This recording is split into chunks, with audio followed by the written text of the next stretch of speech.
Hello. Welcome, Rotarians, to District 7780's Online Grants Management Seminar. I'm Marty Hellman, District 7780 Foundation Chair.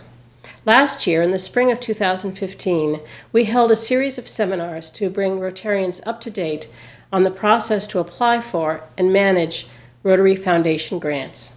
Those seminars were well attended and well received, but some of you suggested that they would have been even better if you could have taken them in your own schedule at your own computer.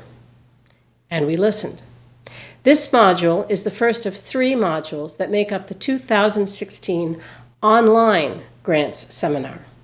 By registering and completing all 3 modules, you will not only learn more about foundation grants, you will also help your club complete the annual requirement for 2 members to take the Grants Management Seminar. Of course, if a member of your club prefers to take the seminar in person, or if you have a specific question and wish to talk live with members of the Foundation Committee, you can take the seminar in a classroom setting at the District Assembly, which will take place at University of Southern Maine in Portland on Saturday morning, April 2nd. The choice is yours. The Rotary Foundation is the 501c3 that funds all the good work of Rotary beyond the club level. And it's important to remember that it's entirely funded by donations, not by district or Rotary International dues. The Rotary Foundation is important because the grant making that we can do through it puts a face on the work of Rotary, and service is why people join and stay with Rotary.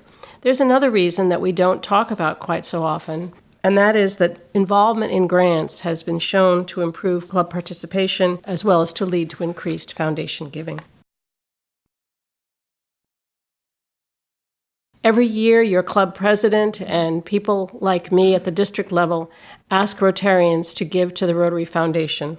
We're typically talking about giving to the annual fund, which supports the humanitarian grant making that we're talking about now. And all Rotarians are asked to give as much as they think is appropriate and maybe just a little bit more, and donors are thanked at each of the giving levels. And every Rotarian every year is the campaign to ask every Rotarian to give at least something annually. A sustaining member is a Rotarian who gives at least $100 a year. I think we all know that a Paul Harris Fellow is someone who gives $1,000 over a lifetime, and a Paul Harris Society member is somebody who pledges $1,000 annually. That all goes into the World Fund, and that is the World Fund that supports the grants that we're talking about in this seminar. There are 2 other funds within the Rotary Foundation. One we all know, it's Polio Plus, and those donations are spent immediately because we are in the last months, really, until polio will be eradicated worldwide. And so as soon as that funding comes in, it's spent. And then the third group of money within the Rotary Foundation is the endowment. Earnings off the endowment support the World Fund, and they also are the funding mechanism for the Rotary Peace Centers. So the endowment is a very important use of our Rotary Foundation funds now as well as into the future. But we are talking about grant making in this module, and the grant making is done via the World Fund. Half the monies that Rotarians in this district give to the World Fund is tallied and comes back to the district to be spent directly by the district. The other half is spent indirectly by the district. What's important to remember is that all of the funds at the Rotary Foundation are spent the way we want them to be spent. We raise the money and we get to decide how it is spent. When I say we get to decide how it is spent, what I mean is that the District Foundation Committee, the district governor, and ongoing district policies and procedures are responsible for determining the spending. Additionally, here in this district, we ask every Rotarian in the district to help recommend spending policies. You may remember back in November and December of 2015, we sent out a survey and asked all Rotarians some basic spending questions. That was done via an online seminar. Your votes help determine how this district spends money for the next 3 years, and I thank you for your involvement. There are 2 kinds of Rotary Foundation grants. District grants are small grants that a club can work on by itself or in partnership with another District 7780 club.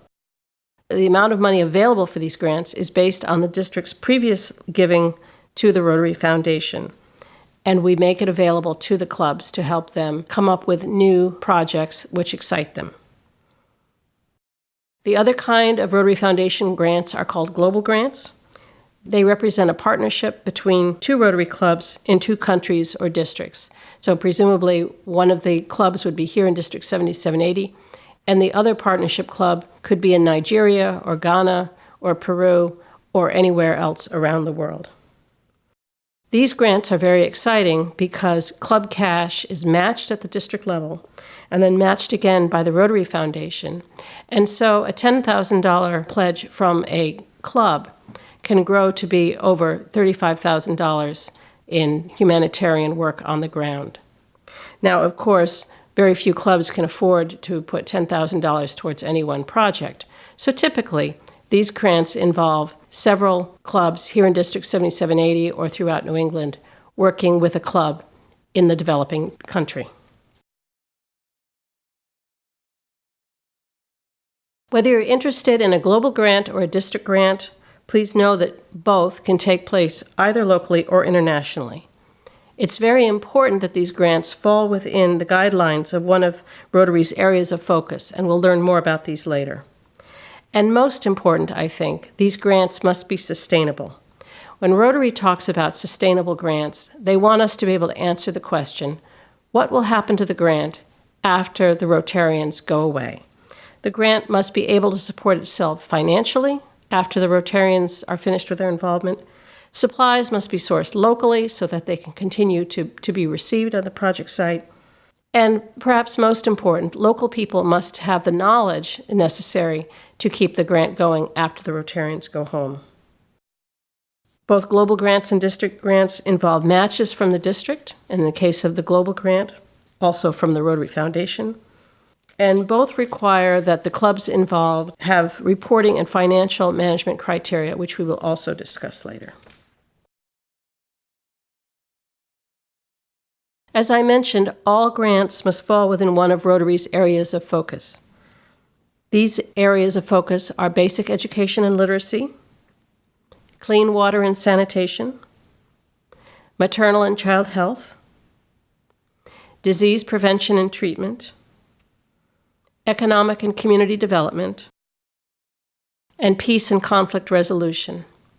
And it's very important to read Rotary's areas of focus policy statements and make sure that your project fits within one of these categories. For example, Rotary defines maternal and child health as working with children age 5 and under.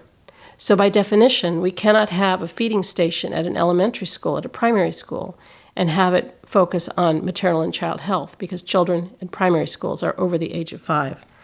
That may seem simplistic, but it's important to follow the rules in order to get these funded. So a feeding station at a primary school probably would come under education and literacy, since a well-fed child is probably going to learn better than a hungry child. Global grants and district grants are different in many ways. The most obvious one is size. In our district grants run up to around $4,000 or $4,500 in size. Global grants start at $30,000 and can run up into the hundreds of thousands of dollars.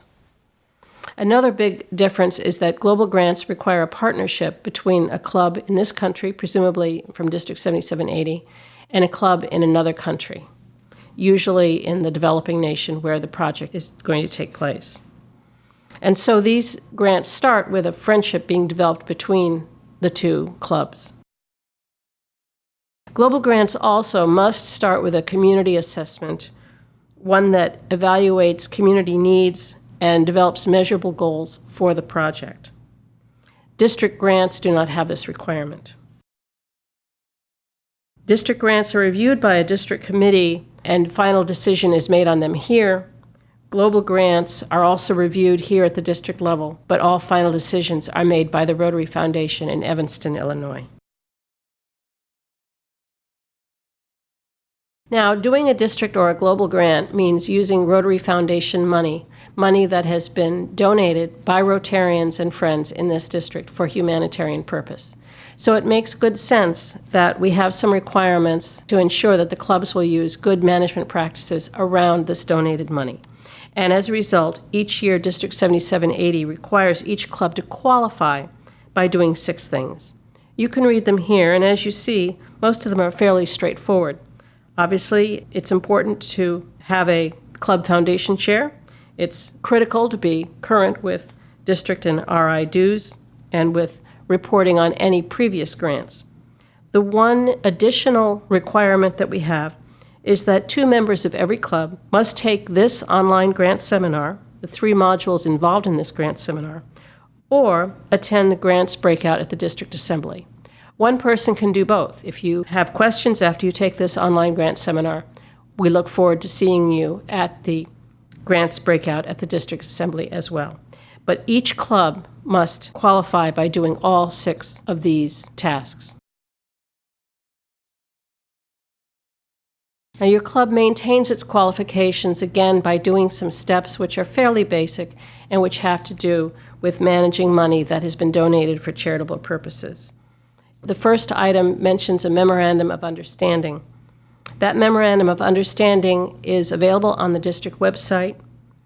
It and all the material that we've covered here and much, much more is available to help you. How to get to the District Foundation microsite. First, you go to the district site, which is www.rotary7780.org. Along the top, you'll see a series of drop-down tabs. The third one is labeled Foundation and Grants. And everything here and much more is available there on that drop-down tab. The bottom of those tabs is Resources, and that's where you will find things including the MOU that I just mentioned and much more. Thank you very much.